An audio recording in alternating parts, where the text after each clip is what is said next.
Хэрвээ одоо ямар нэгэн хэрэглэгч үйлдвэрлэлээ явуулах гад за би зөвхөн 3 сараас тэр 10 сар хүртэл ажилланаа. Энэ хооронд би цахилгаан авна гэж байгаа хэрэглэгчдүүд цахилгаанаа өгөх ёстой байхгүй юу? Тэгжээж энэ үйлдвэрлэл маань дээшээ орж тэгжээж энэ салбарчин орлого олох боломжтой байхгүй юу? А одоо яаж яана гэхээр ерөөсөө л энэ 1 2 11 12 сарынхаа проблемоос болоод уучлаарай бид нар их усүр байхгүй холбохгүй гэдэг ерөөсөө ингээ холбодгоо. Би бол тэрийг тэгж л хараад идэв зөв буруу юу?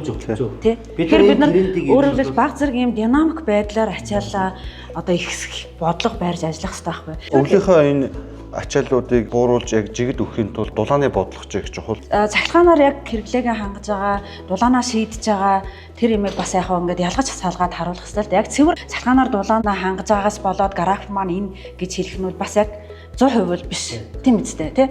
Бид нар ингээд системийнхаа орлогыг нэмэгдүүлэхийн тулд үнэхээр тэр нэг юм зуны улирал дунаал дулааны улиралд ажиллах тийм шин чанартай хэрэглэгчтэйг холбож энэ графикаа ингээд тэгшигдэхийг арга хэмжээ авал систем рүү орлого олж ирнэ. Орлого гэдэг чинь эцсийн үндэ бид нар хөрөнгө оруулалт хийж чадах байхгүй.